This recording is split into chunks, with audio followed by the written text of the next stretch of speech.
अस्सलाम वालेकुम दोस्तों, अज तुहाडे वास्ते माशाअल्लाह 5 पट्ठा की लाट लेन ते प्योर मक्खी चीनियां।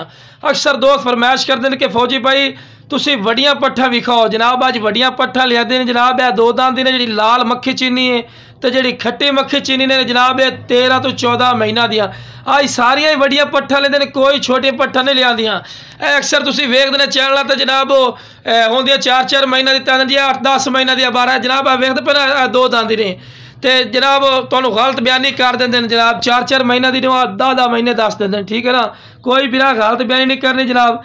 13 तो 14 महीने इन्हों की उम्र दसी तो 13 तो 14 महीने ही है। तो शुरू तो तुहानू चारा जानवर को खवा के सेहतमंद माशाअल्लाह एक्टिव इन पईयां, ठीक है ना जनाब। तो जो अपने को गोट फार्म से आना चाहे जनाब, अपना गोट फार्म है लुडन शहर मेन अड्डे ते UBL बैंक ते PSO पंप के बिल्कुल सामने।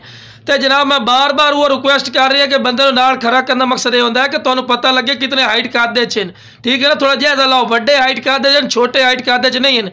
मैं लोकेशन तुहानू दस दी, तुसीं इत्थे आके भी लै सकते हो, ठीक है ना जी। तो गलत बयानी इंशाअल्लाह जरी दी भी नहीं करनी। जितनी ये उम्र होनी है इंशाअल्लाह उतनी ही तुहानू 100% उम्र दसनी है। ये नहीं गल करनी मैं मुड़ गल कर रहे भी 4 महीने 10 महीने कहा दिता नहीं बिरा। अब वेखो दूर करके वीडियो बना रहे हैं कि बिरा तुहानू पता लगे, कम से कम 10 तो 12 फुट दूर बह के ते वीडियो बना के तुहानू विखा रहे हैं, ठीक है ना। कि माशाअल्लाह क्वालिटी वाली बिरा पट्ठा ही ने और सेहतमंद ने। तुहानू टोर फेर के विखाना कि बिरावां नू पता भी लगे ना कि सेहतमंद है, ठीक है ना। तो पैर किस गलो बनने के बिरा एक्टिव और तेज बहुत ज़्यादा इन पियाँ, ठीक है ना। तो अज जनाब वैरायटी बिल्कुल मुनासिब है। अगर कोई बिरा अलहदा लवे तो 50,000 जोड़ी का, लेकिन लाट पूरी लाई सोजा जनाब बिल्कुल मुनासिब वैरायटी ने, बिल्कुल मुनासिब। 20,000 रुपये रेट ला जाओ फिर भी प्यार मुहब्बत कर लिसा, ठीक है ना। तो वड्डियां पट्ठा ने बिरा, छोटियां पट्ठा बिल्कुल नहीं समझना। और लो जनाब तुहानू दौड़ा के भी जानवर विखा रहे हैं कि माशाअल्लाह सेहतमंद ने, कोई बीमार नहीं, कोई लंगड़ा लुला नहीं।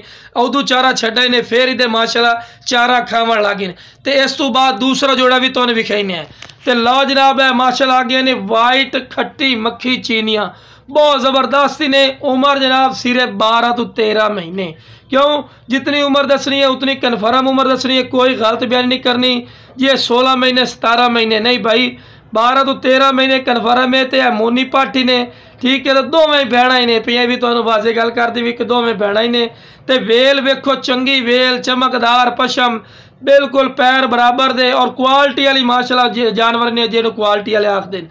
दोम वेखो बिल्कुल तीर वाली कर सीधी भाई, कोई क्वालिटी की कमी कोई नहीं। तुसीं खुद ही वेख रहे लंबे कन और A+ क्वालिटी जनाब। जो मक्खी चीनी शौक रखना चाहता जनाब इस तो बाद शौक कोई नहीं होता।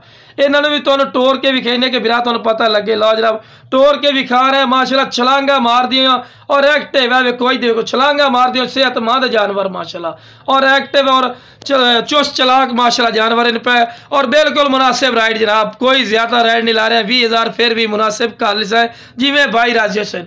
तो लो जनाब आखिरी नंबर पर आ गए ने माशाअल्लाह, बहुत ज़बरदस्त और क्वालिटी की भी उम्र 12 तो 13 महीने यदी भी उम्र है बिरा।